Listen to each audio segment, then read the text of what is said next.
ഈശോ മിശിഹായ്ക്ക് സ്തുതിയായിരിക്കട്ടെ. ബഹുമാനപ്പെട്ട വൈദികരെ, സന്യസ്തരെ, മാതാപിതാക്കളെ, പ്രിയ കൂട്ടുകാരെ, ദൈവത്തിന്റെ അതിരുകളില്ലാത്ത സ്നേഹവും കരുണയും നമ്മെ ഒരുമിച്ച് കൂട്ടിയിരിക്കുന്ന ഈ അനുഗ്രഹീത നിമിഷത്തിൽ ആദ്യം തന്നെ നമ്മുടെ ഇടവക മധ്യസ്ഥനായ വിശുദ്ധ തോമാസ് ശ്ലീഹായുടെയും വിശുദ്ധ സെബസ്ത്യാനോസിന്റെയും പരിശുദ്ധ കന്യക മറിയത്തിന്റെയും തിരുനാൾ മംഗളങ്ങൾ നേരുന്നു. ഒരു നിമിഷം നമുക്കെല്ലാവർക്കും ഈ സ്വർഗീയ മധ്യസ്ഥരുടെ ജീവിതങ്ങളിലേക്ക് ഒന്ന് തിരിഞ്ഞു നോക്കാം. സംശയത്തിൽ നിന്ന് ഉറച്ച വിശ്വാസത്തിലേക്കുള്ള തോമാസ് ശ്ലീഹായുടെ യാത്ര യേശുവിനെ എന്റെ കർത്താവേ, എന്റെ ദൈവമേ എന്ന് അംഗീകരിച്ച നിമിഷം ഓരോ വിശ്വാസിയുടെയും ആത്മീയ യാത്രയ്ക്ക് പ്രചോദനമാണ്.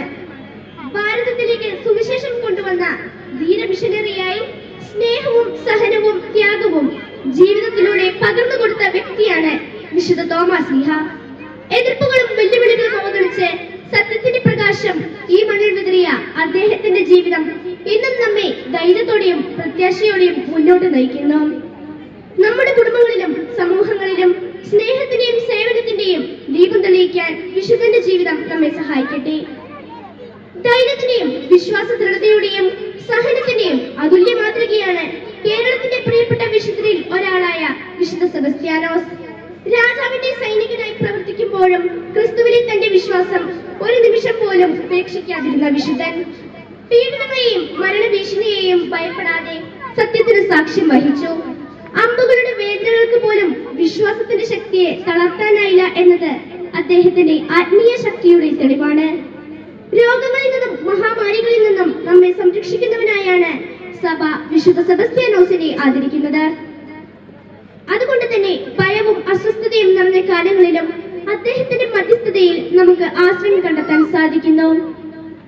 നമ്മുടെ അമ്മയായ പരിശുദ്ധ മറിയം വിനയം, അനുസരണം, വിശ്വാസം എന്നീ ഗുണങ്ങളുടെ ജീവിക്കുന്ന മാതൃകയാണ്. ഇതാ കർത്താവിന്റെ ദാസി എന്ന ഒരു ലളിതമായ ഉത്തരം കൊണ്ട് ദൈവത്തിന്റെ പദ്ധതിയിൽ മുഴുവനായി തന്നെ ഏൽപ്പിച്ച അമ്മയുടെ ജീവിതം ഓരോ വിശ്വാസിക്കും വഴികാട്ടിയാണ്. കഷ്ടതകളിലും വേദനകളിലും പോലും ദൈവത്തിൽ പൂർണ്ണ വിശ്വാസത്തോടെ നിലകൊണ്ട അമ്മയുടെ സഹനശക്തി നമ്മുടെ ജീവിതത്തിലെ പരീക്ഷണങ്ങളെ നേരിടാൻ നമ്മെ ശക്തരാക്കുന്നു. കുരിശിന്റെ ചൂടിൽ വരെ മകനെ പിന്തുടർന്ന മാതാവിന്റെ സ്നേഹം അതിരുകളില്ലാത്തതാണ്. അതുകൊണ്ട് തന്നെ അവൾ സഭയുടെ മാതാവായി ഓരോ വിശ്വാസിയുടെയും ആശ്രയ കേന്ദ്രമായി നിൽക്കുന്നു. രക്തസാക്ഷികളുടെ ചുടുനിണം വീണ് അതിൽ നിന്ന് തഴച്ചു വളർന്നതാണ് കത്തോലിക്ക സഭ. ഇന്നും നിരവധി ക്രിസ്ത്യാനികൾ വിശ്വാസത്തിനു വേണ്ടി കൊല്ലപ്പെടുകയും രക്തസാക്ഷികൾ ആകുകയും ചെയ്യുന്നുണ്ട്. നമുക്ക് സാധിക്കുന്ന വിധത്തിൽ ക്രിസ്തുവിലുള്ള വിശ്വാസത്തിന് സജീവ സാക്ഷ്യം നൽകിക്കൊണ്ട് മറ്റുള്ളവർക്ക് മുൻപിൽ ഒരു സാക്ഷ്യമായിക്കൊണ്ട് സഭയെ വളർത്തുകയും പരിപോഷിപ്പിക്കുകയും ചെയ്യുവാൻ പരിശ്രമിക്കാമെന്ന സന്ദേശത്തോടുകൂടി ഞാൻ എന്റെ എളിയ വാക്കുകൾ അവസാനിപ്പിക്കുന്നു. ഒരിക്കൽ കൂടി എല്ലാവർക്കും വിശുദ്ധ തോമാസ് ശ്ലീഹായുടെയും വിശുദ്ധ സെബസ്ത്യാനോസിന്റെയും പരിശുദ്ധ കന്യക മറിയത്തിന്റെയും തിരുനാൾ ആശംസകൾ നേരുന്നു. നന്ദി, നമസ്കാരം. ജയ് ക്രൈസ്റ്റ്.